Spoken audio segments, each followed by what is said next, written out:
Telangana economy and development సెక్షన్లో మీరు last part industrial development దానికి తదితర సంబంధించిన విషయాల గురించి తెలుసుకోవాల్సిన అవసరం ఉంది. దీనిలో ఒక ముఖ్యమైన టాపిక్ ఏంటంటే micro small medium enterprises sector in Telangana.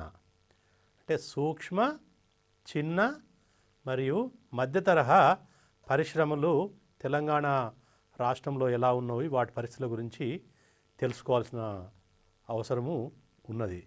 So కాబట్టి ఇప్పుడు దీనికి సంబంధించిన విషయాలను మనము తెలుసుకుందాము. దీని గురించి తెలుసుకున్న ముందు మనకు దీనికి సంబంధించిన ఒక ముఖ్యమైన చట్టాన్ని తీసుకురావడం జరిగింది. ఇది భారత ప్రభుత్వము 2006 ఏది micro small and medium enterprises development యాక్ట్ని తీసుకొని రావడం అయింది. అది జూన్ 16, 2006లో నోటిఫై చేయడం జరిగింది. సో దానిలో చట్టం చేయడం జరిగింది. దాన్ని ఆఫీషియల్గా అక్టోబర్ 2, 2006 నాడు నోటిఫై చేయడం జరిగింది. దీని యొక్క ప్రాముఖ్యత ఏంటంటే అంతవరకు 2006 ఆ చట్టం రాకముందు ఏంటంటే ఈ యొక్క చిన్న తరహా పరిశ్రమలు ఏవైతే సూక్ష్మ, చిన్న మరియు మధ్యతరహా పరిశ్రమలు ఉన్నాయో అవి ఉత్పత్తి చేసే వస్తువులకు సంబంధించినవి ఉండే. సో ఈ చట్టంతో ఏంటంటే ఇక ఉత్పత్తి అయ్యే వస్తువులు ఈ తరహా పరిశ్రమలలో ఉత్పత్తి అయ్యే వస్తువులతో పాటు సేవలను కూడా ఈ చట్టం పరిధిలోకి తేవడం జరిగింది. సో కాబట్టి చట్టంలో ఉన్న ముఖ్యమైన అంశం ఏంటంటే ఇది చాలా అతి ముఖ్యమైనది. ఎందుకంటే దీంట్లో ఈ యొక్క సర్వీసెస్ సెక్టార్ను కూడా, సేవల రంగాన్ని కూడా ఈ చట్టం పరిధిలోకి తీసుకురావడం జరిగింది. సో కాబట్టి ఈ సూక్ష్మ మరియు ఈ పరిశ్రమల గురించి తెలుసుకునేటప్పుడు వాస్తవానికి ఆ డెఫినేషన్కి సంబంధించిన వరకు మనం రెండింటిని తెలుసుకోవాల్సిన అవసరం ఉంటుంది. ఒకటి ఈ రంగంలో వస్తువులను ఉత్పత్తికి సంబంధించింది, ఈ రంగంలో సేవలకు సంబంధించిన విషయంలో. సో ఇది చాలా ముఖ్యమైన అంశం కాబట్టి మనం ఇక్కడ భావించాల్సిన అవసరం ఉంది.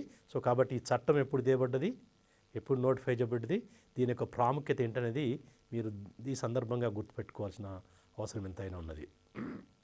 ఇక నిర్వచనానికి వస్తే మనము ఈ సూక్ష్మ, చిన్న మరియు మధ్యతరహా పరిశ్రమలను వేటిని అంటాము. ఈ చట్టం ప్రకారం ఏంటంటే రెండు అంశాల ఆధారంగా వీటిని నిర్వచించడం జరిగింది. ఒకటి ఏంటంటే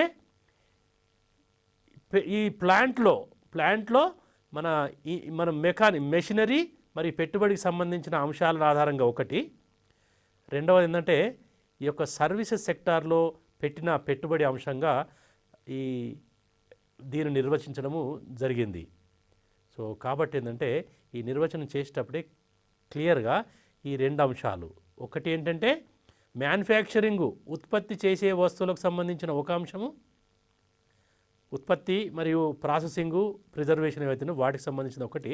రెండవ ఏంటంటే ఈ యొక్క సర్వీసెస్ను ప్రొవైడ్ చేసే ఆధారంగా నిర్వచించడం జరిగింది. సో వీటి ప్రాముఖ్యత గురించి మనము చెప్పాల్సిన అవసరం లేదు. ఎందుకంటే భారతదేశంలో దీని యొక్క ప్రాముఖ్యత ఎంతైనా ఉన్నది. ఎందుకంటే వ్యవసాయ రంగం తర్వాత మన భారతదేశంలో చిన్న అండ్ మధ్యతరహా చిన్న కుటీర పరిశ్రమలు చాలా ఎక్కువగా ఉన్నాయి. సో ఇది మన దేశానికి ఉత్పత్తితో పాటు ఆదాయం సమకూర్చడంతో పాటు ఉద్యోగ అవకాశాలు కూడా ఎక్కువ కల్పిస్తున్నాయి.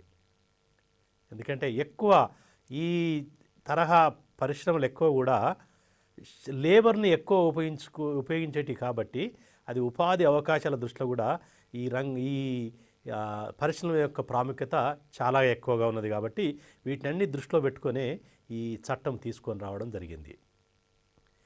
ఇక ఖచ్చితంగా సూక్ష్మ పరిశ్రమలు అంటే ఏంటి, చిన్న తరహా పరిశ్రమలు అంటే ఏంటి, మధ్యతరహా పరిశ్రమలు ఏంటనేది మనము తెలుసుకోవాలనుకున్నప్పుడు మనము రెండు వర్గాలుగా చేయాల్సిన అవసరం ఉంది. ఒకటి ఇదివరకు చెప్పినట్టు ఉత్పత్తికి సంబంధించింది, రెండవది సేవలకు సంబంధించింది. ఎందుకంటే వీటిని వర్గీకరించేటప్పుడు దీన్ని మ్యానుఫ్యాక్చరింగ్కు ఒకటి, తర్వాత సర్వీసెస్ కూడా వేరే రకంగా చేయడం జరిగింది. ఇక సూక్ష్మ పరిశ్రమలు మ్యానుఫ్యాక్చరింగ్ సెక్టార్లో ఏదైతే సూక్ష్మ పరిశ్రమలు అనుకుంటామో వాటిలో పెట్టే పెట్టుబడి ఏవైతే మనము ప్లాంట్ను ఎస్టాబ్లిష్ చేయాలన్నా, ప్లాంట్లో ఏదైతే అవసరం ఉన్న మెషినరీ కొనాలనుకుంటే దానికి అయ్యే ఖర్చు ఆధారంగా ఒకవేళ మొత్తం పెట్టుబడి ఆ ఖర్చు కనుక 25 లక్షలకు తక్కువ ఉంటే దాన్ని సూక్ష్మ పరిశ్రమగా గుర్తించడం జరిగింది.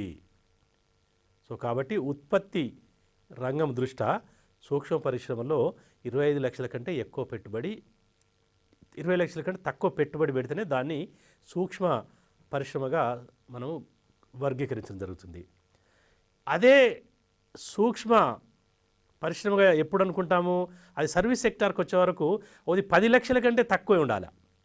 అంటే ఒకవేళ సర్వీస్ సెక్టార్లో మన సూక్ష్మ పరిశ్రమగా మనం వర్గీకరిస్తే దాంట్లో మొత్తం పెట్టుబడి అవసరమున్న పెట్టుబడి, తర్వాత ఏవైతే మెటీరియల్ అవన్నీ అవసరం ఉంటాయో వాటన్నిటికి కలిపి 10 లక్షల కంటే తక్కువ పెట్టుబడి పెట్టే సంస్థనే మనము ఈ సూక్ష్మ పరిశ్రమగా మనం భావించవచ్చు.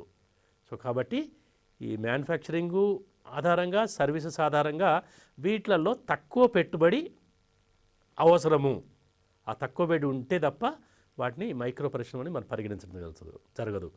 ఇక చిన్న తరహా పరిశ్రమల గురించి ప్రస్తావనకు వచ్చినప్పుడు ఏంటంటే, ఒకవేళ మ్యానుఫ్యాక్చరింగ్ సెక్టార్లో 25 లక్షల నుండి 5 కోట్ల మధ్య పెట్టుబడి ఉంటే, అంటే ఒకవేళ ఆ ప్లాంట్ను ఒక సంస్థను మనం స్థాపించాలంటే దానికి అన్నీ కలిపి సంస్థను స్థాపించడం, మెషినరీ ఏదైతే అవసరం ఉందో వాటిని అన్నిటి చేయడానికి 25 లక్షల నుండి 5 కోట్ల మధ్య కనుక పెట్టుబడి అవసరం ఉంటే దాన్ని మనము చిన్న తరహా పరిశ్రమగా మనము పరిగణించడం జరుగుతుంది. అయితే అదే సర్వీస్ సెక్టార్లో ఒకవేళ సూక్ష్మ పరిశ్రమగా మనము భావించాలంటే ఈ పెట్టుబడి మొత్తము 10 లక్షల నుండి 2 కోట్ల మధ్యలో ఉండాలి. అంటే 10 లక్షల కంటే ఎక్కువ, 2 కోట్ల కంటే తక్కువ కనుక పెట్టుబడి పెడితే దానిని చిన్న తరహా పరిశ్రమగా మనము సర్వీసెస్ పాయింట్ ఆఫ్ వ్యూలో మనము వర్గీకరించవచ్చు. ఇక లాస్ట్ ఏదైతే ఈ ఎంఎస్ఎంఈ సెక్టార్స్లో లాస్ట్దైన మధ్య తరహా పరిశ్రమలు, ఒకవేళ ఉత్పత్తి చేసేదాన్ని మధ్యతరహా పరిశ్రమగా భావించాలంటే అది మొత్తం పెట్టుబడి 5 కోట్ల నుండి 10 కోట్ల మధ్యలో ఉండాలి. సో ఒకవేళ పెట్టుబడి కనుక 5 కోట్ల నుండి 10 కోట్ల మధ్యలో ఉంటే దాన్ని మనము మధ్య తరహా పరిశ్రమగా భావించవచ్చు. సో కాబట్టి మ్యానుఫ్యాక్చరింగ్ సెక్టార్లో ఉత్పత్తి చేసే రంగంలో మీడియం పరిశ్రమ ఏదైనా అంటే అది 5 కోట్ల నుండి 10 కోట్ల మధ్యలోనే పెట్టుబడి పెట్టాలి. అదే సేవల రంగంలో సేవలను అందించే పరిశ్రమ అయితే అది మీడియం పరిశ్రమగా మనం భావించాలంటే మొత్తం పెట్టుబడి 2 కోట్ల నుండి 5 కోట్ల మధ్యలో ఉండాలి. సో 2 కోట్ల నుండి 5 కోట్ల మధ్యలో ఉంటే దాన్ని మనము ఈ మధ్య తరహా పరిశ్రమగా మనం వర్గీకరించవచ్చు. సో కాబట్టి ఈ వర్గీకరణ దృష్టిలో ఏంటంటే, సో మైక్రో, స్మాల్, మీడియం కంటే పోయినా కొద్ది ఏంటంటే పెట్టుబడి అవసరము ఎక్కువ ఉంటుంది. సో అది మ్యానుఫ్యాక్చరింగ్కు సంబంధించింది కానీ లేకపోతే సేవల రంగంకు సంబంధించిన వారి అంటే సో మైక్రో కంటే స్మాల్ ఎక్కువ ఉంటుంది, స్మాల్ కంటే మీడియంలో ఎక్కువ ఉంటుంది.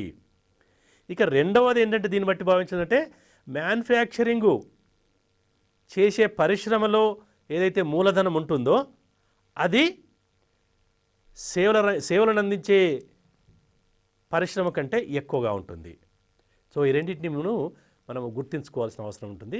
ఎందుకంటే వర్గీకరణ గురించి ఏదన్నా మీరు ప్రశ్న అడిగినప్పుడు ఇది గుర్తుంచుకుంటే మీరు ఆ జవాబు రాసే అవకాశం ఎక్కువగా ఉంటుంది.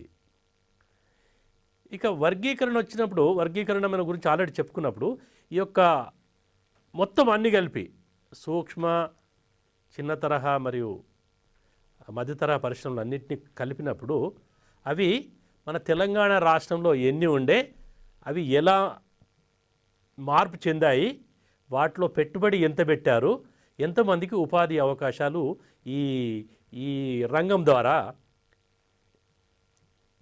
జరిగినాయి అనేది మనం ఇక్కడ తెలుసుకుందాము. మొత్తం పరిశ్రమలు ఈ రంగం అంటే సూక్ష్మ, చిన్న మరియు మధ్యతరహా ఈ మూడింటిని కలిపి మొత్తము ఏది మన మ్యానుఫ్యాక్చరింగు దృష్ట్యా, తర్వాత సేవల రంగం, ఇవన్నీ మొత్తం క్లబ్ చేసినప్పుడు మనకు 2001-2లో 3807 యూనిట్స్, అంటే నంబర్ ఆఫ్ ఫ్యాక్టరీస్ 3807 ఉన్నట్టు మనకు గణాంకాలు చెప్తున్నాయి. ఈ సంఖ్య ఈ మధ్యలో 2013-14 వచ్చే వరకు 6844కు పెరిగింది. అంటే ఈ దాదాపు 12-13 సంవత్సరాలలో చాలా వరకు పెరిగింది. దాదాపు డబుల్ కాకుండా డబుల్ కంటే కొంచెం తక్కువైనట్టు కూడా మనం ఈ సందర్భంగా మనము తెలుసుకోవచ్చు. అంటే ఈ రంగంలో యొక్క సంస్థల యొక్క సంఖ్య, పరిశ్రమల యొక్క సంఖ్య పెరిగింది. ఇక రెండవది, ఈ రంగంలో పెట్టుబడి ఎంతవరకు వచ్చింది, ఎంత మారింది. పెట్టుబడి విషయానికి వస్తే ఈ యొక్క పరిశ్రమల సంఖ్య కంటే పెట్టుబడి పెద్ద మొత్తంలో పెరిగినట్టు మనకు ఈ సందర్భంగా తెలుసుకోవచ్చు. దాదాపు 10 రెట్లు, అంటే 2001-2లో 313 లక్షల పెట్టుబడి జరిగితే, అదే 2013-14 సంవత్సరం వచ్చే వరకు 3111 లక్షల పెట్టుబడి ఈ రంగంలో పెట్టడం జరిగింది. దాదాపు పెట్టుబడి 10 రెట్లు పెరిగింది, 10 రెట్లుగా ఉన్నట్టు మనం ఇక్కడ భావించవచ్చు. కాబట్టి పరిశ్రమల సంఖ్య కంటే ఈ పెట్టుబడి ఎక్కువ పెరిగినట్టు ఈ సందర్భంగా మనం తెలుసుకోవచ్చు. ఇక ముఖ్యమైన విషయము ఏది, మన ఉద్యోగ అవకాశాలు, ఉపాధి అవకాశాలు ఎలా మారాయి, ఎలా పెరిగినాయి ఈ రంగంలో అంటే 2001-2 మధ్యలో దాదాపు 49,900 మంది ఉపాధి ఈ రంగంలో లభిస్తే, ఇది 2001-2 సంవత్సరంలో ఇంతమంది ఉద్యోగ అవకాశాలు ఈ రంగంలో పొందితే, అదే 2013-14 సంవత్సరం వచ్చే వరకు ఇది 83,200 మందికి ఉపాధి అవకాశాలు కల్పించడం జరిగింది. ఇక్కడ కూడా పెట్టుబడితో పోల్చుకుంటే ఉద్యోగ అవకాశాలు 2 రెట్లు కాలేదు, ఇది కాబట్టి 2 రెట్లకు కొంచెం తక్కువైంది. నంబర్ ఆఫ్ యూనిట్స్ ఎలాగైతే 2 రెట్ల కంటే కొంచెం తగ్గిందో, ఆల్మోస్ట్ డబుల్ కంటే కొంచెం తక్కువ వచ్చింది. ఇక్కడ కూడా దాదాపు 70-80% పెరిగినట్టు మనము ఇక్కడ భావించవచ్చు. ఇది మనం మొత్తము సెక్టార్ను కలిపి చూసుకుంటే ఇది పరిస్థితి. ఈ రంగంలో ఏ విధంగా ప్రోగ్రెస్ జరిగిందనేది మనము తెలుసుకున్నప్పుడు ఈ విషయాలు మనము అర్థం చేసుకోవచ్చు. ఇక వీటిలలో సూక్ష్మ పరిశ్రమలు, తర్వాత చిన్న పరిశ్రమలు, మధ్యత పరిశ్రమలు, వాటి యొక్క వాటా ఏంటి అంటే మొత్తము నంబర్ ఆఫ్ యూనిట్స్లో, ఏది ఆ పరిశ్రమల సంఖ్యలో, తర్వాత పెట్టుబడిలో మరియు ఉద్యోగ అవకాశాలలో ఈ మూడిటి యొక్క వాటా ఎంత అనేది మనము ఇప్పుడు తెలుసుకుందాము. గత సంవత్సరం 2014-15 సంవత్సరము గణాంకాలను తెలుసుకుంటే మొత్తము 5,787 ఈ యూనిట్స్ ఉంటే, మొత్తము ఏది ఈ micro, small and medium enterprises మొత్తం సంఖ్య 5,787 ఉన్నప్పుడు దాంట్లో 61% సూక్ష్మ పరిశ్రమలు, 39% చిన్న పరిశ్రమలు. మధ్యతరహా పరిశ్రమలు అనేది చాలా తక్కువ, అంటే 0.4%. కాబట్టి ఈ వీటిని పరిశ్రమలు ఏ ఒక ఎందుకుందంటే ఎక్కువ శాతము యొక్క సూక్ష్మ పరిశ్రమలుగానే పరిగణించు. 61% సూక్ష్మ, మిగతా ఇది మైక్రో. అంటే వీటి ప్రాముఖ్యత గురించి మనము తెలుసుకున్నప్పుడు అంటే ఎక్కువ మొత్తము ఈ సెక్టర్ రంగంలో మొత్తంలో కూడా చూసుకుంటే సూక్ష్మ పరిశ్రమల యొక్క శాతము ఎక్కువగా ఉన్నది. ఇక రెండవ అంశం ఏదైతే పెట్టుబడికి సంబంధించిన అంశం గురించి మనం పరిశీలించినప్పుడు 2014-15లో ఈ రంగంలో మొత్తము వాటాలో ఈ యొక్క సూక్ష్మ పరిశ్రమల యొక్క వాటా 14%. 14% సూక్ష్మ పరిశ్రమల వాటాగా ఉన్నది. ఇక చిన్న పరిశ్రమల వాటా 75% చిన్న పరిశ్రమల వాటా. సో మధ్యతరహా పరిశ్రమల యొక్క వాటా 11%గా ఉన్నది. అంటే దీన్ని బట్టి మనం అర్థం చేసుకుందంటే సూక్ష్మ పరిశ్రమలకు చాలా తక్కువ పెట్టుబడి అవసరము. ఎందుకంటే 61% ఉన్న పరిశ్రమల సంఖ్య ఈ యొక్క పెట్టుబడికి వచ్చే వరకు 14%గానే ఉన్నది. అంటే 61% పరిశ్రమలలో 14%మే పెట్టుబడి ఉన్నది. అంటే దీనికి ఎక్కువ పెట్టుబడి అవసరం లేదు. దానికి భిన్నంగా చిన్న పరిశ్రమలు ఏవైతే దాదాపు 39% ఉన్న చిన్న పరిశ్రమలు మనము 75% పెట్టుబడి వీటిలోనే జరుగుతుంది. సో కాబట్టి చిన్న పరిశ్రమల్లో పెట్టుబడి ఎక్కువగా ఉంటుంది, వాటికి ఎక్కువ పెట్టుబడి. ఎందుకంటే మనం వర్గీకరణలో చూసినప్పుడు కూడా మనకు ఎంత పెట్టుబడి ఉంటే దాన్ని చిన్న తరహా అని అనుకుంటాము. సందర్భంగా చూసుకున్నప్పుడు దీనిలో కొంచెం పెట్టుబడులు వాళ్ళలో వాటా ఎక్కువ ఉంది, సంఖ్యలో తక్కువగా ఉన్నది. ఇక మధ్య తరహా పరిశ్రమల గురించి వచ్చినప్పుడు ఏంటంటే మనం అవి మొత్తంలో 0.4%, చాలా తక్కువ ఉన్నది. బట్ ఈ పెట్టుబడికి వచ్చేవరకు ఏంటంటే 11% పెట్టుబడి ఈ యొక్క మధ్య తరహా పరిశ్రమలలో పెట్టడం జరిగింది. ఇక ఇంకో ముఖ్యమైన అంశం గురించి చెప్పుకున్నప్పుడు ఏంటంటే ముఖ్యంగా వీటిలలో ఏ రంగము ఎంత ఉపాధిని కల్పిస్తుంది. ఇక సూక్ష్మ తరహా పరిశ్రమల గురించి వచ్చినప్పుడు 37% మొత్తం ఉద్యోగాలలో 37% ఈ రంగంలోనే జరుగుతుంది. అంటే సూక్ష్మ పరిశ్రమల యొక్క వాటా 37%, ఈ యొక్క చిన్న తరహా పరిశ్రమల యొక్క వాటా 58%, మరియు మధ్య తరహా పరిశ్రమల యొక్క వాటా 5%. అంటే దీన్ని బట్టి ఏంటంటే ఈ యొక్క సూక్ష్మ పరిశ్రమలు ఉద్యోగ అవకాశాల్లో మెరుగ్గా ఉన్నది. కానీ మన వీటికి చిన్న తరహా పరిశ్రమలతో పోల్చుకుంటే ఉద్యోగ అవకాశాలు కొంచెం తక్కువే ఉన్నాయి. ఎందుకంటే ఇక్కడ 37% ఉంది, చిన్న పరిశ్రమలలో 58% ఉంది. సో ఇక మధ్య తరహా వచ్చేవరకు ఏంటంటే ఈ రంగంలో మొత్తం ఉద్యోగాలలో 5% మాత్రమే ఈ మీడియం పరిశ్రమల ద్వారా పొందడం జరుగుతుంది. సో వీటిని మొత్తం మనం పరిశీలించినప్పుడు ఒకటి ఏంటంటే మధ్య తరహా పరిశ్రమ ఇంకా ఎక్కువ మొత్తంలో లేదు, అది చాలా తక్కువలో ఉంది. ఇంకా అంటే ఇప్పటికి కూడా చూసుకుంటే 0.4% ఇంకా తక్కువ ఉంది. బట్ సూక్ష్మ పరిశ్రమలు మాత్రం అత్యధికంగా ఉన్నాయి, వాటి ఎంప్లాయ్మెంట్ ఉద్యోగ అవకాశాలు కల్పిస్తున్నాయి. బట్ ఇప్పటికి కూడా ఏంటంటే ఎక్కువ చిన్న తరహా పరిశ్రమలే ఎక్కువగా ఉన్నట్టు మనకు ఇక్కడ భావించవచ్చు. అది సంఖ్యాపరంగా 39% ఉంది, పెట్టుబడి సందర్భంగా 75% ఉంది, ఉద్యోగ అవకాశాల సందర్భంగా చూసుకున్నప్పుడు కూడా 58% ఈ సబ్సెక్టార్ నుంచే జరుగుతుందని ఈ సందర్భంగా మనము భావించవచ్చు. ఇక తెలంగాణ రాష్ట్రంలోని జిల్లాల వారీగా చూసుకున్నప్పుడు ఏ జిల్లాలో ఎంత పెట్టుబడి జరిగింది, ఇవన్నిట్లలో ఏది సూక్ష్మ, చిన్న తరహా మరియు మధ్య తరహా పరిశ్రమలు అన్నిటినీ కలిపినప్పుడు ఏ డిస్ట్రిక్ట్లో ఎంత జరిగింది అనేది మనము ఇక్కడ చూస్తాము. ఇది 2008-9 నుండి 2014-15 మధ్యలో మొత్తం కలిపితే మనకు జరిగిన పెట్టుబడి గురించి ఇక్కడ తెలుసుకున్నప్పుడు ఏంటంటే సో ఆదిలాబాదు జిల్లాలో అతి తక్కువ పెట్టుబడి పెట్టడం జరిగింది.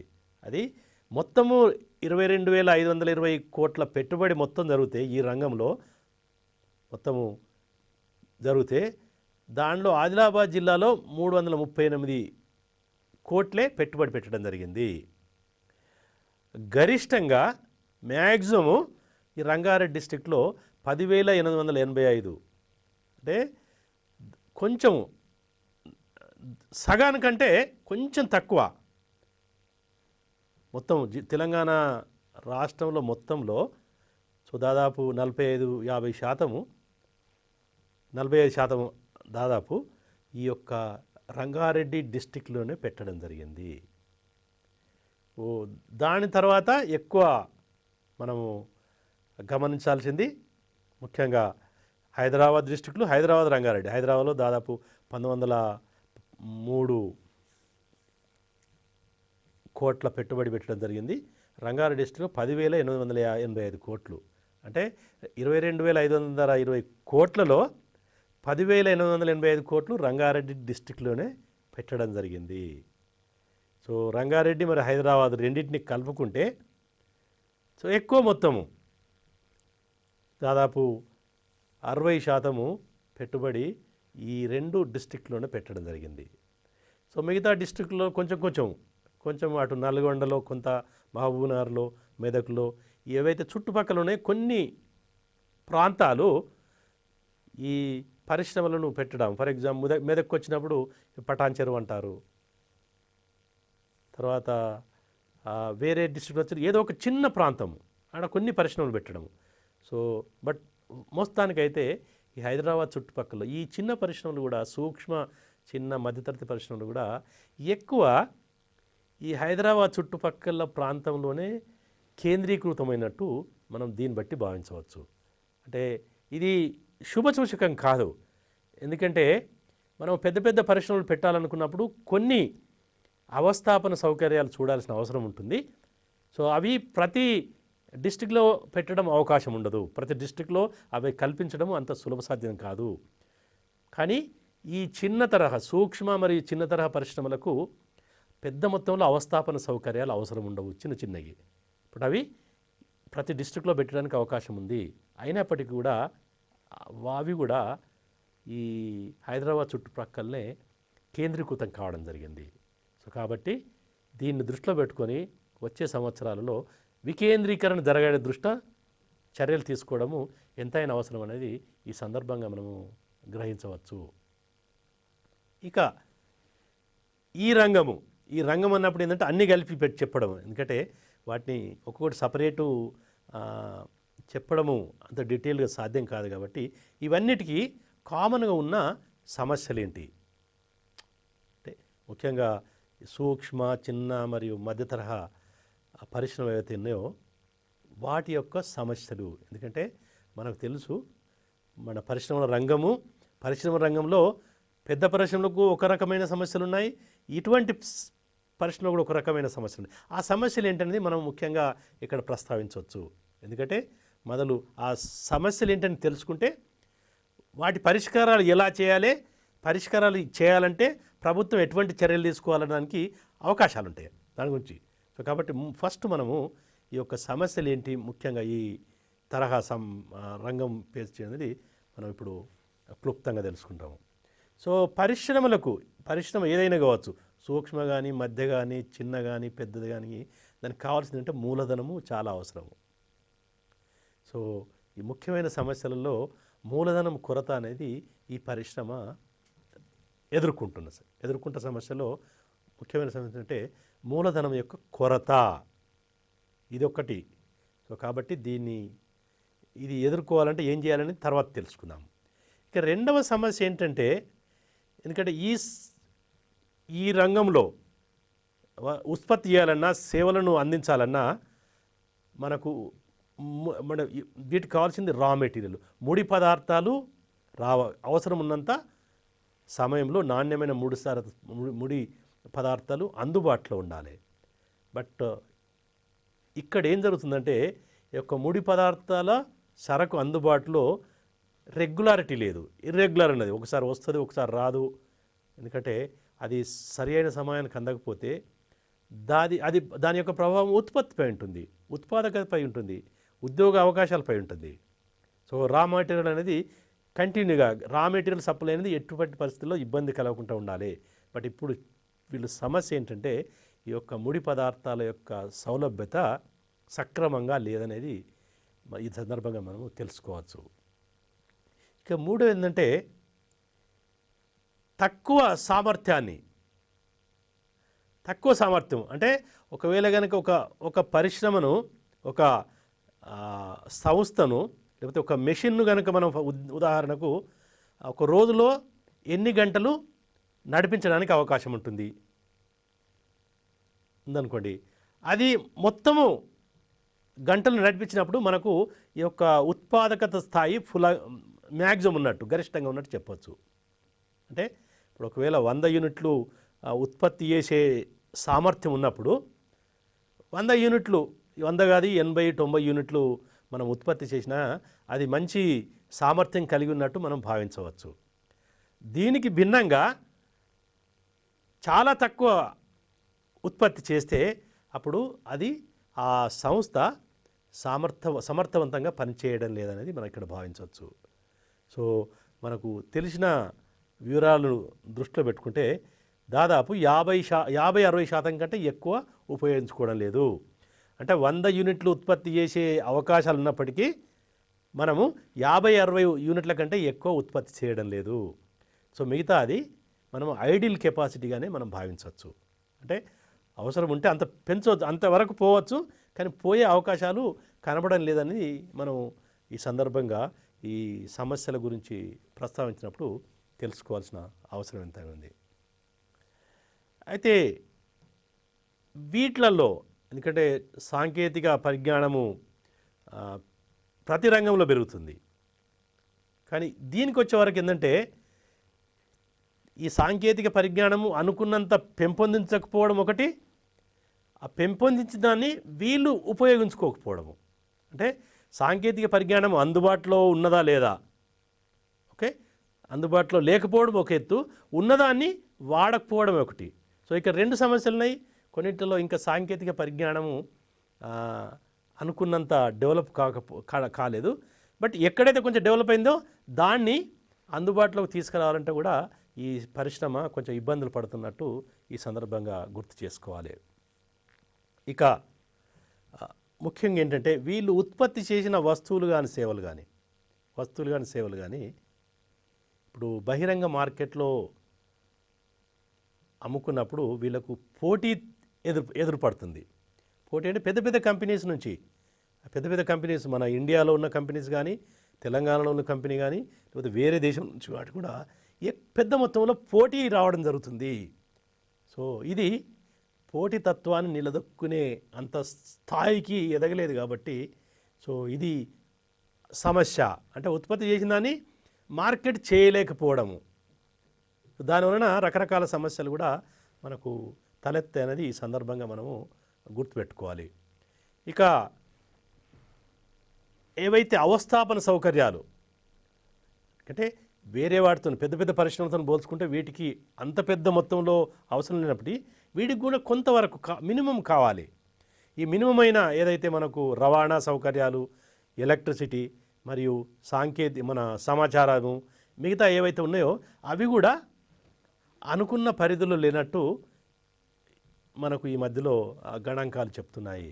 సో కాబట్టి ఇన్ఫ్రాస్ట్రక్చర్ ఫెసిలిటీస్ కూడా అనుకున్నంత లేకపోవడం వలన ఈ పరిశ్రమ సమస్యలను ఎదుర్కొంటుంది.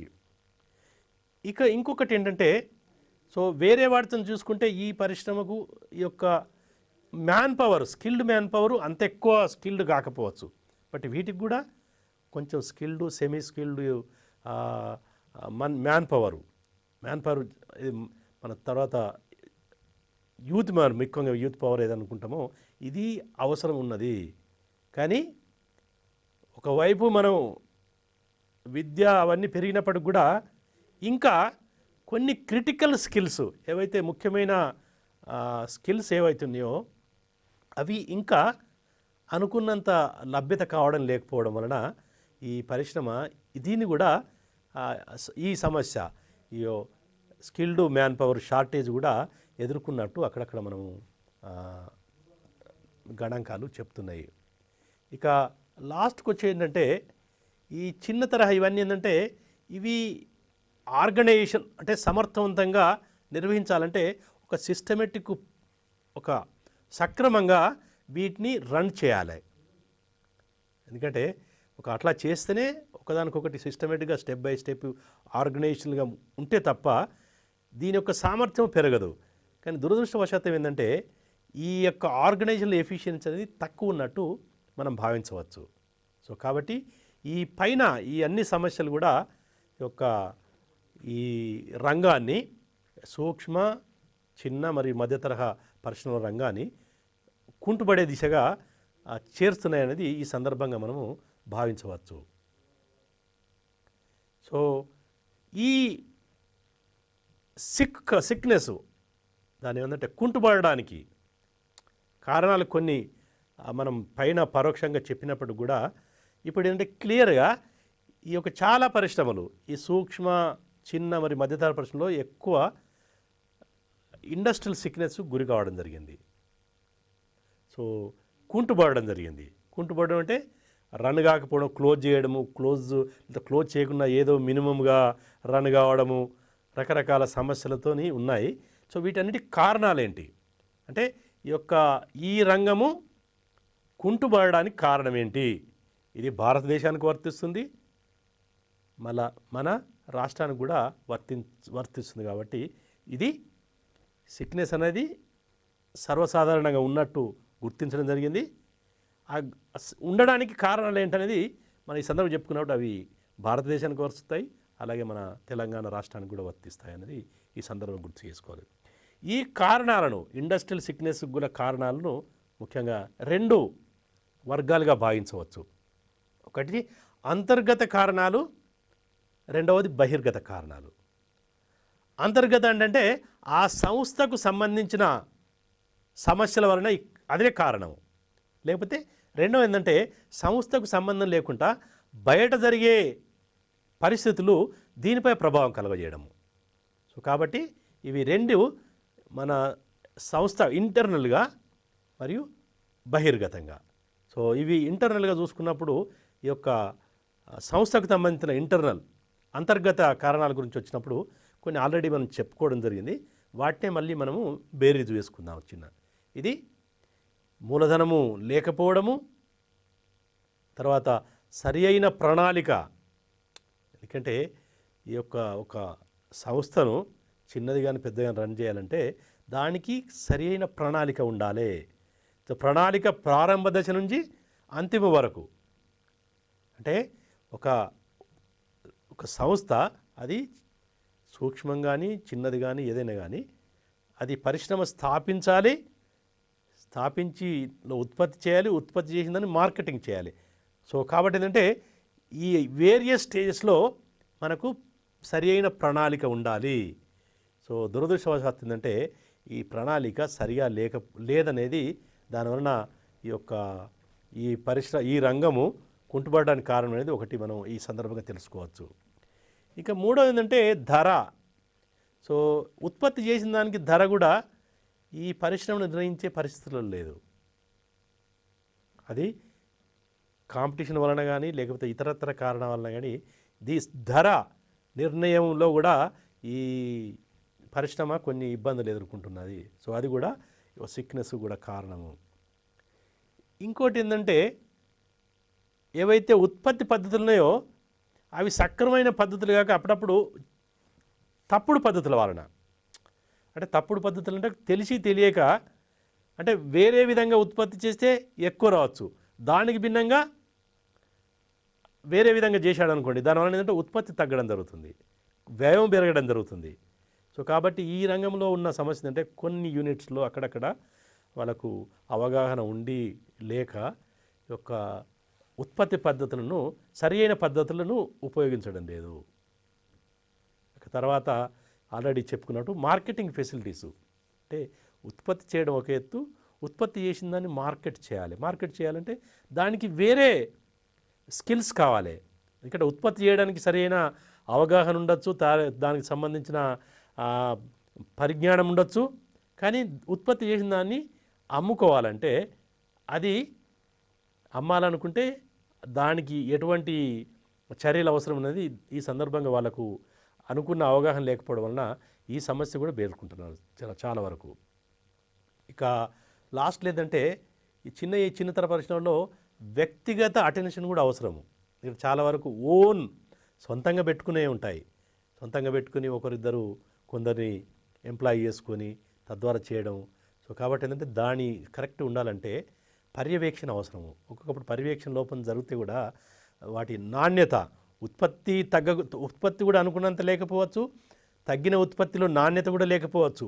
ఎందుకంటే పర్యవేక్షణ లోపం వలన కూడా ఈ సమస్యలు తలెత్తే అవకాశం ఉండడం వలన ఈ యొక్క కుంటుపడడానికి అవకాశం ఉంటుంది. So management, proper management already చెప్పుకోవడం జరిగింది. ఎందుకంటే ఇవాళ రేపు మేనేజ్ చేయాలంటే కొంచెం కార్పొరేట్ స్టైల్ ఆఫ్ మేనేజ్మెంట్ అవసరము. అంటే ఆధునిక ఆర్గనైజేషన్ కూడా వీటిలలో అవసరం అనేది గుర్తించడం లేదు ఇక. ఎందుకంటే కార్పొరేట్ స్టైల్లో మేనేజ్ చేస్తే తప్ప మనకు అన్ని విధాల ఇది పుంజుకోవడానికి ఆస్కారం లేదనేది ఈ సందర్భంగా మనము గుర్తించుకోవాలి. సో కాబట్టి ఇప్పుడు ఇదొక సమస్యగా ఉన్నది. తర్వాత ఉన్న వనరులను సక్రమంగా ఉపయోగించుకోకపోవడం, ఉన్నాయే తక్కువ కావచ్చు, వాటిని కూడా సక్రమంగా ఉపయోగించుకోకపోవడము. ఎందుకంటే ఒక సంస్థ ఉన్నప్పుడు దానిలో ఉన్న ఏవైతే వనరులు ఉన్నాయో, అసెట్స్ ఉన్నాయో వాటిని సక్రమంగా ఉపయోగించుకోకపోవడం. సో ఇది కూడా ఈ సిక్నెస్ ఒక కారణము.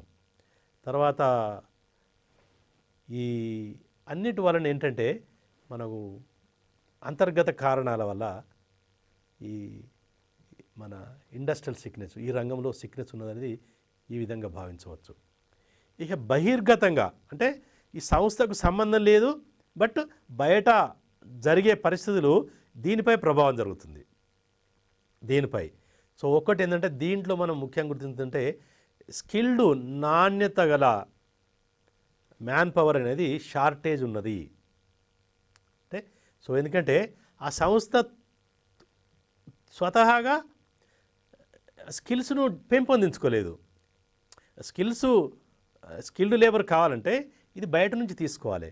అది విద్యా సంస్థలను అందించాలి, లేకపోతే ట్రైనింగ్ ఇన్స్టిట్యూషన్ అందించాలి, ఏవో ఒకరి వాళ్ళు చేసిన దాన్ని వీళ్ళు తీసుకోవాల్సి వస్తుంది. బట్ దురదృష్టవశాత్తు ఏంటంటే ఇప్పటికీ ఈ యొక్క కొన్ని క్రిటికల్ రంగాలలో అవి సూక్ష్మ పరిశ్రమకు సంబంధించవచ్చు, చిన్న తరహా కావచ్చు, దేనికనే కొన్ని స్కిల్స్ నాణ్యత లోపము ఉన్నది. సో నాణ్యత గల వ్యక్తులు యొక్క షార్టేజ్ ఉన్నది, కొరత. సో ఇది ముఖ్యంగా దీనిపై బయట సమస్య, దీనిపై ప్రభావం జరుగుతుంది. ఇంకా రెండవ ఏంటంటే ఈ ప్రభుత్వ విధానం ఇంతవరకు ఒకటి జరిగిందంటే సో ఈ యొక్క లైసెన్సింగ్ అండ్ పన్ను పాలసీ, లైసెన్సింగ్ సిస్టము, పన్ను కట్టే పద్ధతులు ఏవైతే ఉన్నాయో అవి కూడా ఈ పరిశ్రమల రంగానికి అనుకూలంగా లేవు. ఇర్రేషనల్గా ఉండదు. ఏదో రకరకాల సమస్యలు, ఈ లైసెన్స్ తీసుకోవాలంటే రకరకాల సమస్యలు, తర్వాత పన్ను చెల్లించాలంటే రకరకాల ఇబ్బందులు, అవి రేషనల్గా లేకపోవడము. అవి కూడా ఇది వీళ్ళ సంస్థ యొక్క చేతులు, అది కూడా బయట, అది గవర్నమెంటు వాళ్ళ యొక్క విధి విధానాల ద్వారా దాని యొక్క ప్రభావం కూడా ఈ యొక్క పరిశ్రమలు మూతపడడానికి అవకాశాలు ఎక్కువ ఉన్నాయి అనేది ఇంకోటి. సో ఇంకోటి ఏంటంటే స్కిల్డ్ మ్యాన్ పవర్తో పాటు ముడి పదార్థాల కొరత కూడా ఉంది. సో ముడి పదార్థాలు అనేది సొంతంగా వాళ్ళు ఉత్పత్తి చేసుకోవాలి, అది బయట నుంచి తీసుకోవాలంటే ఎవరెవరు దాన్ని ఉత్పత్తి చేయాలి.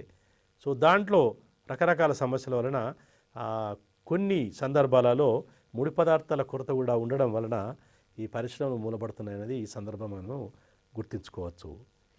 ఇంకోటి ఏంటంటే క్యాపిటల్ గురించి చెప్పుకున్నప్పుడు క్యాపిటల్ కూడా వీళ్ళ చేతిలో ఎక్కువ. క్యాపిటల్ సంపాదించాలంటే బ్యాంకులు కానీ ఇతర ఏవైతే ఏజెన్సీస్, ఫండింగ్ ఏజెన్సీస్ ఉన్నాయో వాటి ద్వారా లభ్యత పొందాలి. కాబట్టి సో అది కూడా షార్టేజ్ ఉండడం వలన ఈ రంగం కూడా సిక్నెస్ గుర్తు అవుతున్నది ఒక విధంగా భావించవచ్చు. ఇక ముఖ్యం ఏంటంటే పోటీ ఈ మధ్యలో, ఎందుకంటే మన ముఖ్యంగా 1991 తర్వాత ఈ పోటీ ఒక దేశంలోనే కాకుండా అంతర్జాతీయంగా కూడా డెవలప్ కావడం జరిగింది. సో కాబట్టి ఏంటంటే ఈ సంస్థలు నిలదొక్కుకోవాలంటే వీళ్ళు ఉత్పత్తి చేసిన ఉత్పత్తి నాణ్యత మరి ధర రెండు కూడా అంతర్జాతీయంగా పోటీ పడే అవకాశాలు ఉండాలి. సో దురదృష్టవశాత్తు ఏంటంటే ఈ రంగము, ఈ ఎంఎస్సి రంగం ఏదైతే అనుకుంటున్నామో ఈ రంగంలో ఉత్పత్తి చేసిన వస్తువు యొక్క నాణ్యత మరియు ధర రెండు కూడా అంత అనుకూలంగా లేకపోవడం వలన ఈ సిక్నెస్ కూడా దారి తీస్తుందనేది మనం భావించవచ్చు. సో కాబట్టి ఈ సిక్నెస్ గురించి తెలుసుకునే ముందు ఏ కారణాలంటే, ఎందుకంటే దీన్ని దృష్టిలో పెట్టుకున్నప్పుడు మనకు నెక్స్ట్ ఎటువంటి చర్యలు ప్రభుత్వం తీసుకోవాలా, అది అటు భారత ప్రభుత్వం కానీ లేకపోతే మన తెలంగాణ రాష్ట్ర ప్రభుత్వం కానీ ఎటువంటి చర్యలు తీసుకోవాలనేది ఈ సందర్భంగా మనం గుర్తు చేసుకోవాలి. ఎందుకంటే వీటిపై అవగాహన ఉంటే మనకు ఉంటుంది. సో కాబట్టి ఈ రంగాన్ని పునరుద్ధరించాలంటే, ఈ రంగం యొక్క ప్రాముఖ్యతను పెంచాలంటే ఎటువంటి చర్యలు అవసరం? అంటే ఈ సెక్టార్ ఏదైతే ఎంఎస్ఎంఈ సెక్టార్ అయితే అనుకున్నామో అది కొన్ని ఇబ్బందులు ఉన్నట్టు ఇంతవరకు మనం గ్రహించడం జరిగింది. సో కాబట్టి ఈ రంగాన్ని మనం పునరుద్ధరించాలంటే, దీన్ని ప్రాముఖ్యతను పెంచాలంటే ఎటువంటి చర్యలు అవసరము బ్రాడ్గా చూసుకుంటే, సో ముఖ్యంగా మనము మూలధన కొరత ఉన్నది కాబట్టి ఫస్ట్ ఇనిషియల్గా ఏంటంటే ఈ రంగానికి రుణ సదుపాయం కల్పించాలి. రుణ సదుపాయము కొంచెము కన్సెషనల్గా ప్రొవైడ్ చేయాలి. ఎందుకంటే కొంచెం రాయితీలు ఇచ్చి వాటికి అవసరమున్న మూలధనాన్ని సమకూర్చడానికి ప్రయత్నం చేయాలి. ఇక రెండవది ఏంటంటే అవస్థాపన సౌకర్యాలు కల్పించాలి. అవస్థాపన సౌకర్యాలు మొదటి నుంచి ఉత్పత్తి చేసే దశ నుంచి తర్వాత మార్కెటింగ్ దశ వరకు ఈ రంగానికి ఏవైతే అవసరమో వాటినన్నిటిని కూడా సమకూర్చాలి. సో సమకూర్చినప్పుడే ఈ రంగము కొంచెం బాగుపడడానికి అవకాశం ఉన్నది.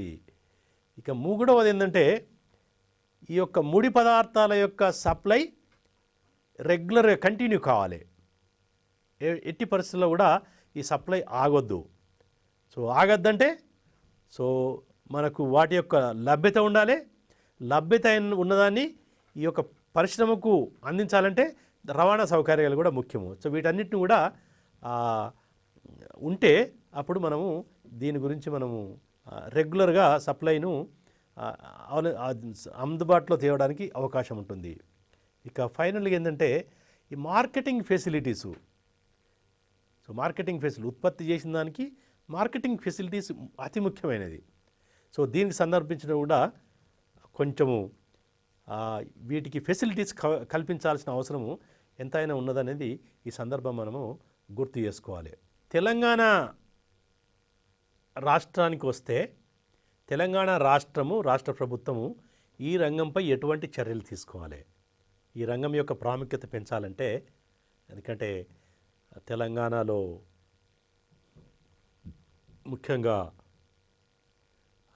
ఏవైతే చిన్న సూక్ష్మ ఇవన్నీ రంగాలు ఉన్నాయో ఇదివరకు చెప్పుకున్నట్టు వాటిని ఎఫిషియెంట్గా రన్ చేయాలంటే ఎటువంటి చర్యలు అవసరము, అది మన తెలంగాణ ప్రభుత్వం ఎటువంటి చర్యలు తీసుకోవాలి? ఫస్ట్ ఏంటంటే వీటికి సంబంధించిన ఒక సమగ్ర సర్వే చేసి ఈ యొక్క ఉత్పాదకను పెంచాలంటే ఎటువంటి చర్యలు తీసుకోవాలి? అంటే మొదలు ఏంటంటే మన రోగం ఏంటో తెలుసుకోవాలంటే దానికి ఒక సమగ్రమైన సర్వే చేయాలి. ఎందుకంటే ఒక్కొక్క రకమైన పరిశ్రమకు ఒక్కొక్క రకమైన ఉత్పత్తి చేసేదానికి ఒక్కొక్క రకమైన సర్వీసు ప్రొవైడ్ చేసేదానికి సమస్యలు రకరకాలుగా ఉండొచ్చు. సో కాబట్టి ఒకవేళ కాంప్రహెన్సివ్గా సర్వే చేస్తే మనకు ఇవన్నీ అవగాహన ఉంటుంది, వీటన్నిటిపై అవగాహన వస్తుంది. సో కాబట్టి ఉత్పాదకత పెంచాలంటే ఇది ఒకటి చాలా. సో రెండవది ఏంటంటే ఇక స్కిల్డ్ మ్యాన్ పవర్ అనేది షార్టేజ్ అని మనం రిపీటెడ్గా చెప్పుకున్నాము. సో కాబట్టి ఏంటంటే దీనిపై కూడా దృష్టి పెట్టాలి. ఎడ్యుకేషన్ అండ్ ట్రైనింగ్ ఫెసిలిటీసు పెంపొందించాల్సిన అవసరం ఉంది. ఎడ్యుకేషన్ అంటే నామాత్రం కాకుండా ఎఫెక్టివ్గా, తద్వారా వీటికి అవసరమైన స్కిల్స్ ప్రొవైడ్ చేయాలి. సో స్కిల్స్ మ్యాన్ పవర్ను అవైలబుల్గా ఉండేటట్టు చేయాలి. దానికి ప్రభుత్వము అటు ఎడ్యుకేషను తర్వాత ట్రైనింగు వీటన్నిటికి సంబంధించిన చర్యలు తీసుకోవాల్సిన అవసరం ఉంది. ఇక ఇంకోటి ఏంటంటే నాణ్యతతో కూడుకున్న ముడి పదార్థాలను తక్కువ ధరకు అందుబాటులో తీసుకురావాలి. అందుబాటులో తీసుకురావాల్సిన అవసరం ఎంతైనా ఉంది. ఎందుకంటే ఇప్పుడు ముడి పదార్థాల లభ్యత ఒక సమస్య వచ్చింది, అందుబాటులో ఉన్న ముడి పదార్థము అంత నాణ్యతగా లేకపోయినప్పుడు సమస్యలు, ఇబ్బందులు వస్తాయి. సో కాబట్టి ఏంటంటే ప్రభుత్వము దీనిపై కూడా దృష్టి పెట్టుకోవాల్సిన అవసరం ఉన్నది. ఇక ఎందుకంటే మూలధనాన్ని సమకూర్చుకోవాలంటే ప్రభుత్వం మొత్తం ఎలాగూ కంప్లీట్గా ప్రొవైడ్ చేయదు కాబట్టి ఏవైతే బ్యాంకులు కానీ ఇతరత్ర ఏవైతే అప్పులు ఇచ్చే సంస్థలు ఉన్నాయో ఆ సంస్థలకు సంబంధించినంత వరకు ప్రభుత్వము కొన్ని కండిషన్ పెట్టేసిందంటే ఈ వీళ్ళకి సంస్థలకు ఈ యొక్క అప్పులు సులభంగా అందుబాటులో వచ్చేటట్టు చేయాలి. అంటే ఆ ప్రభుత్వం యొక్క కొంచెం ఇన్వాల్వ్మెంట్ అవసరము.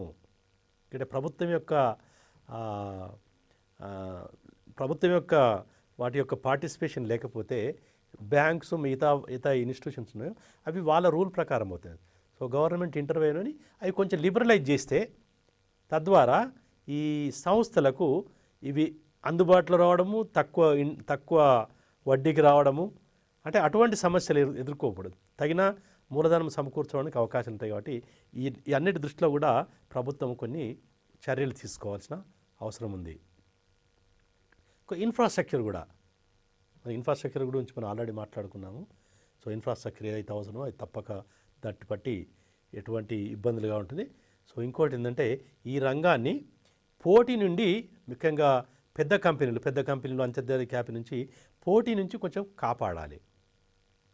ఎందుకంటే ఇది తనంతట తాను అంతర్జాతీయంగా పోటీపడే దశంతో వచ్చే వరకు కొంచెం వీటికి ప్రొటెక్షన్ ఇవ్వాల్సిన అవసరం ఉంది. ప్రొటెక్షన్ అంటే రకరకాల మార్గాల ద్వారా వాటికి కొంచెం సబ్సిడీ ఇవ్వడము, లేకపోతే వీటి మార్కెటింగ్ను స్పెషల్గా చేయడానికి సదుపాయాలు కల్పించడము, ఇటువంటివన్నీ ఏదైనా అవసరం ఉంటుంది. అలాగే సాంకేతిక పరిజ్ఞానాన్ని కూడా అందుబాటులోకి తీసుకురావాల్సిన అవసరం ఉంటుంది. ఎందుకంటే సాంకేతిక పరిజ్ఞానం అందుబాటులోకి రావాలంటే ప్రభుత్వం చర్యలు కూడా ఎంతైనా అవసరము. ఎందుకంటే ఈ క్వాలిటీ కూడా ఈ రంగం ఉత్పత్తి నాణ్యత కూడా పెంచాలంటే పోటీని ఎదుర్కోవాలంటే నాణ్యత పెంచాలంటే దానికి ప్రభుత్వం యొక్క సహకారం ఎంతైనా అవసరం ఉంటుంది. ఓకే, వీటికి ఈ మధ్యలో ప్రభుత్వం తీసుకున్న పాలసీ ఏంటి? ఎందుకంటే ఇవన్నీ ప్రభుత్వం చేయాల్సిన అవసరం ఉందని చెప్పుకున్నప్పుడు ప్రభుత్వము వాళ్ళ యొక్క విధానం ఏంటి, ఓకే, సో ఏమేం చేయాలనుకున్నది అనేది కూడా మనము ఈ మధ్యలో ప్రభుత్వం తీసుకొచ్చిన పారిశ్రామిక విధానము చట్టంని మనం దృష్టి పెట్టుకున్నాము. దాంట్లో ఈ రంగానికి గురించి కూడా కొన్ని అంశాలను చెప్పడం జరిగింది. వాటిని మనం ఇప్పుడు క్లుప్తంగా చేసుకోవడం అవసరం ఉంటుంది. ఒకటి ఏంటంటే ఫస్ట్ వీటికి సంబంధించిన కొన్ని అంశాలను మనం తీసుకున్నప్పుడు ఏంటంటే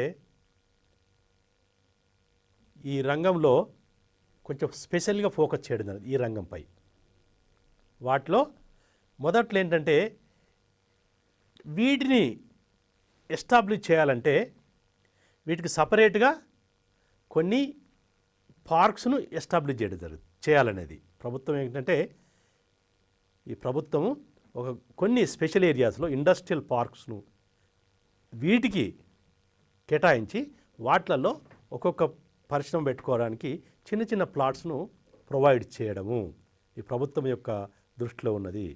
ఇక సూక్ష్మ పరిశ్రమకు వచ్చినప్పుడు చిన్న చిన్న షెడ్స్, అంటే సూక్ష్మ పరిశ్రమకు ఎక్కువ జాగా అవసరం లేదు, వాటికి కొంత జాగా అనిపించినప్పుడు ఆ కొంత జాగాను ప్రభుత్వం చేసి దానికి షెడ్స్ ఏర్పాటు చేయడము, ఇది కూడా ప్రభుత్వము అనౌన్స్ చేసిన పాలసీలో ఉన్నట్టు మధ్యలో. సో ఏవైతే సిక్నెస్ ఏవైతే ఉన్నాయో వాటికి కొంచెం స్పెషల్ ఫండ్ ప్రొవైడ్ చేయడం. ఎందుకంటే ఉన్న కుంటుపడ్డ పరిశ్రమలను రివైవ్ చేయాలంటే, పునరుద్ధరించాలంటే వాటికి కావాల్సిన కొంచెం ఫండ్ ప్రొవైడ్ చేయడానికి ఒకటి స్పెషల్ ఫండ్ క్రియేట్ చేయడం జరిగింది.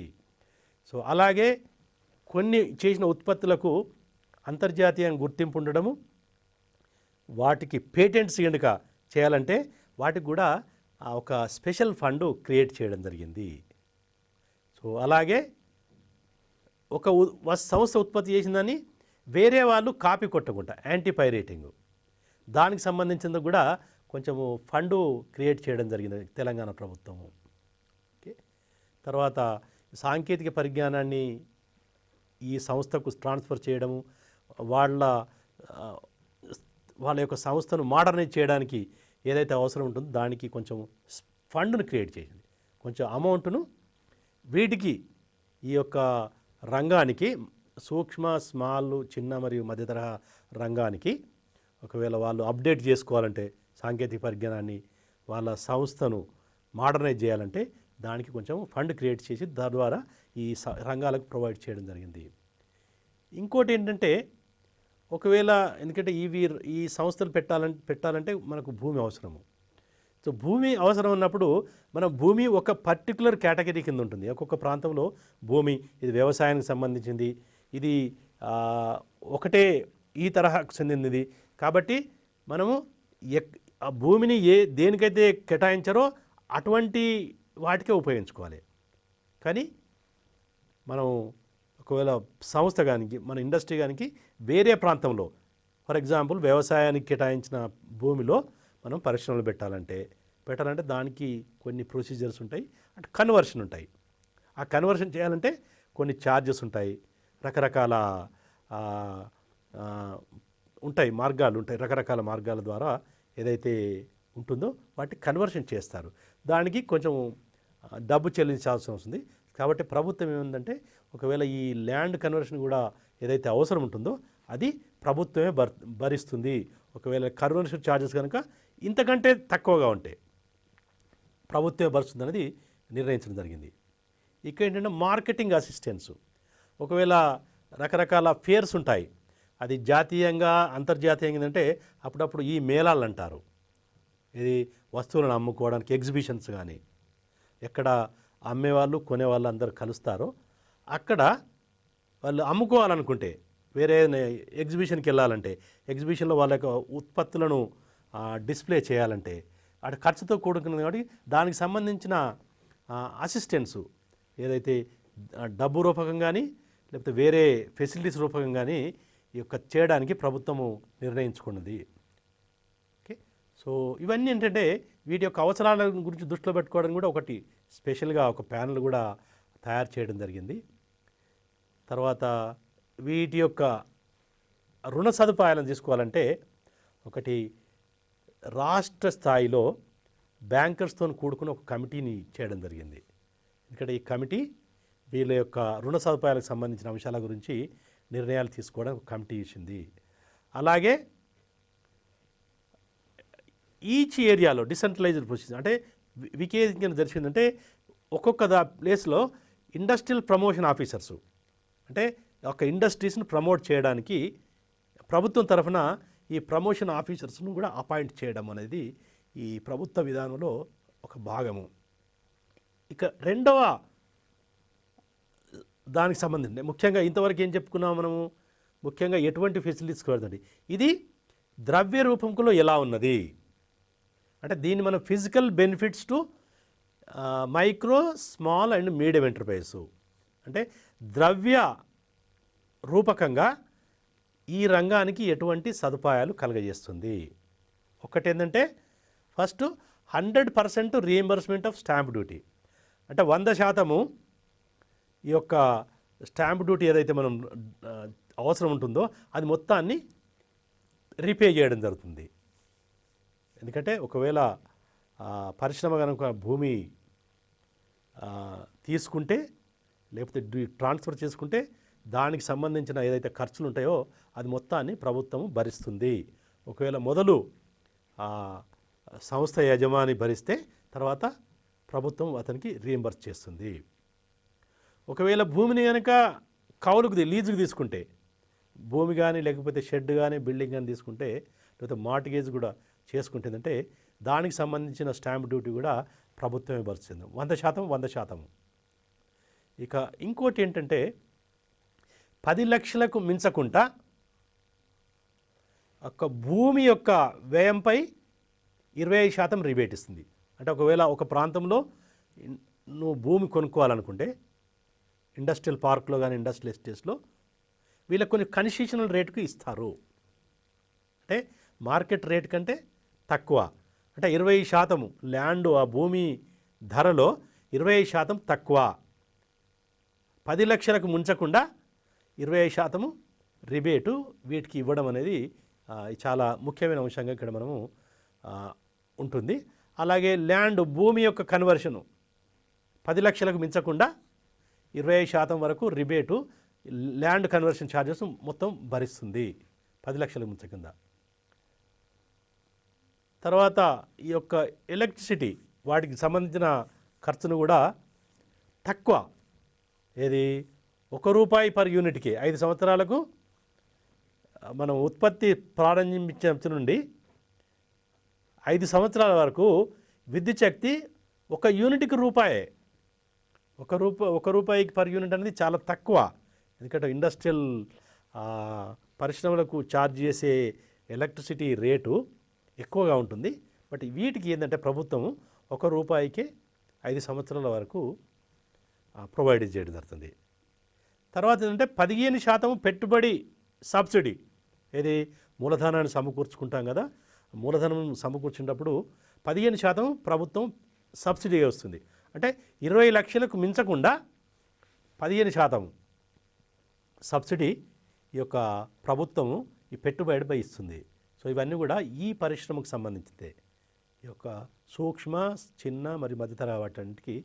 ఇంకోటి ఏంటంటే 100% వ్యాటు, ట్యాక్స్లు ఏవైతే ఉంటాయో వాటికి 100% రీయింబర్స్మెంట్ ఇస్తుంది ప్రభుత్వము 5 సంవత్సరాల వరకు. అయితే ఉత్పత్తి ప్రారంభించిన డేట్ నుండి 5 సంవత్సరాల వరకు వీళ్ళకి ఎటువంటి ట్యాక్స్ ఉండదన్నట్టు. దాన్ని బట్టి ఏంటంటే వ్యాట్ కానీ లేకపోతే త్వరగా రాబోయే గుడ్స్ అండ్ సర్వీసెస్ ట్యాక్స్ ఇవన్నీ కూడా ఎగ్జంప్షన్ కూడా ఇవ్వడం జరిగింది. అలాగే పావలా వడ్డీ కూడా వీటికి వర్తింప చేయాలనేది, ముఖ్యంగా కొత్తగా స్థాపించబోయే సూక్ష్మ పరిశ్రమలకు కూడా ఇవన్నీ కూడా చేయడం జరిగింది. సో అలాగే సీడ్ క్యాపిటల్ అసిస్టెన్స్ రకరకాలుగా. సో తర్వాత రీయింబర్స్మెంట్ కాస్ట్ రకరకాల, ఏది మన స్కిల్స్ను అప్గ్రేడ్ చేయడానికి ఏదైతే ఖర్చు అవుతుందో వాటిలో ఇవ్వడం జరిగింది. సో 2000కు మించకుండా ప్రతి పర్సన్కు 2000 వరకు ప్రభుత్వమే చర్యలు తీసుకొని అంతకు మించకుండా ప్రభుత్వము రీయింబర్స్మెంట్ చేయడం జరుగుతుంది. అలాగే ఏవైతే కొన్ని పేటెంట్స్కు వీటికి సంబంధించిన ఏవైతే యాక్టివిటీస్ గురించి ఖర్చు అవుతుందో దాంట్లో 50% ప్రభుత్వం భరిస్తుంది. ముఖ్యంగా క్వాలిటీ సర్టిఫికేట్ తీసుకోవాలన్నా, పేటెంట్ను రిజిస్ట్రేషన్ చేయాలనుకున్నా వాటికే ఖర్చు 2 లక్షలకు మించకుండా అయితే 50% వరకు సబ్సిడీ ప్రభుత్వము ఇవ్వడం జరుగుతుంది. ఒకవేళ ఇంకా వేరే కొంచెం క్లీనర్ ప్రొడక్షన్ మెజర్స్, ఏదైతే ఒకవేళ సంస్థ కనుక ఎన్వైరన్మెంట్ను దృష్టిలో పెట్టుకుని వాటి ప్రొటెక్ట్ చేయడానికి స్పెషల్గా మెజర్ తీసుకుంటుంది అనుకోండి, అటువంటికి అయ్యే ఖర్చులో 25% సబ్సిడీ కూడా ఈ ప్రభుత్వము చేపడం జరుగుతుంది.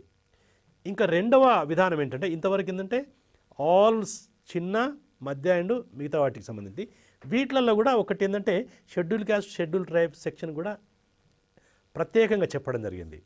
సో వాటికి కూడా కొంతవరకు స్పెషల్గా రిబేట్స్ ఇవ్వడం జరిగింది. ఎందుకంటే ఇంతవరకు ఎస్సీ ఎస్టీ ఎంటర్ప్రెన్యూర్స్ అనేది తక్కువ ఉన్నారు కాబట్టి కొన్ని ఇబ్బందులు ఉన్నాయి కాబట్టి వాళ్ళకి సంబంధించిన దానికి ఇది ఒకటి స్పెషల్గా దాన్ని ఏమంటారు, Telangana state program for rapid incubation of Dalit entrepreneurs, దీని ద్వారానే కొంచెం స్పెషల్ ఫండ్ క్రియేట్ చేసేసి వీళ్ళకు ప్రమోషన్ ఇవ్వడం జరిగింది. కొన్నిటికి వీళ్ళకు అంటే వీళ్ళు ఎస్సీ చేసే యూనిట్స్కు ప్రమోషన్ ఇవ్వడం అనేది చాలా ముఖ్యంగా ఉన్నది. సో అలాగే వీళ్ళకి ప్రిఫరెన్స్ ఇవ్వడం ప్రతి దానిలో, ఇండస్ట్రియల్ పార్క్లో ప్లాట్లు కేటాయించడం చేయడము, సప్లైకి సంబంధించిన అంశాలలో వీటిల్లో కూడా చాలా వరకు సబ్సిడీతో కూడుకున్న ఫెసిలిటీస్ ప్రొవైడ్ జరిగింది. కొన్నిట్లలో వీటికి సంబంధించిన చాలా విషయాలలో ముఖ్యంగా మనం దృష్టిలో పెట్టుకోవాల్సి ఈ ఎస్సీ ఎస్టీ సంబంధించిన వాళ్ళకు చాలా ఇవ్వడం జరిగింది. అంటే స్పెషల్ ట్రీట్మెంట్ ఇవ్వడం జరిగింది. దీనికి సబ్సిడీకి సంబంధించింది, ఫెసిలిటీస్ ప్రొవైడింగ్ సంబంధించింది, రకరకాల వాటి యొక్క వాళ్ళ యొక్క రిప్రజెంటేషను ఏదైతే ఈ పారిశ్రామిక అభివృద్ధికి సంబంధించిన నిర్ణయాలు తీసుకున్న దానిలో వాటిలో కూడా వీళ్ళకి సంబంధించిన రిప్రజెంటేషన్ కూడా ఇవ్వాలనేది నిర్ణయించి ఈ యొక్క విధానం ద్వారా. సో దీని దృష్టిలో ఏంటంటే ఈ యొక్క సెక్టారు చాలా ప్రాముఖ్యతతో కూడుకున్నది. సో కాబట్టి ప్రభుత్వము దానికి స్పెషల్గా చట్టం తీసుకొచ్చి దానికి కొన్ని చర్యలు తీసుకొని సో తెలంగాణ రాష్ట్రంలో ఇది అభివృద్ధి చెందడానికి రకరకాల ద్రవ్యపరమైన కన్సెషన్స్ వేరే విధమైన కన్సెషన్ ఇస్తూ దానిలో మరి ఈ షెడ్యూల్ క్యాస్ట్ షెడ్యూల్కి సంబంధించిన ఎంటర్ప్రైజ్ ఏవైతే ఈ రంగంలో వీళ్ళ ఆధీనంలో ఉన్న వాటికి స్పెషల్ ట్రీట్మెంట్ ఇవ్వడం జరిగింది. సో కాబట్టి దీని వలన ఏంటంటే రాబోయే కాలంలో ఈ రంగము అభివృద్ధి చెంది అభివృద్ధితో పాటు ఏంటంటే సమానత్వానికి కూడా దారి తీయడానికి అవకాశం ఉంటుంది. ఎందుకంటే దీంట్లో ఉత్పత్తి చేయడము తర్వాత ఉద్యోగ అవకాశాలు ఎక్కువ ఉన్నాయి. వీటిలలో కూడా ఈ వర్గాలకు కూడా ప్రాతినిధ్యం ఇస్తున్నారు కాబట్టి సో తద్వారా ఈ రంగము అభివృద్ధి చెందడం వల్ల ఒక తెలంగాణ రాష్ట్రమే కాకుండా తెలంగాణ రాష్ట్రంలోని అన్ని వర్గాలు అభివృద్ధి చెందడానికి అవకాశం ఉందనేది ఈ విధంగా మేము తెలుసుకోవాల్సిన అవసరం ఉంది.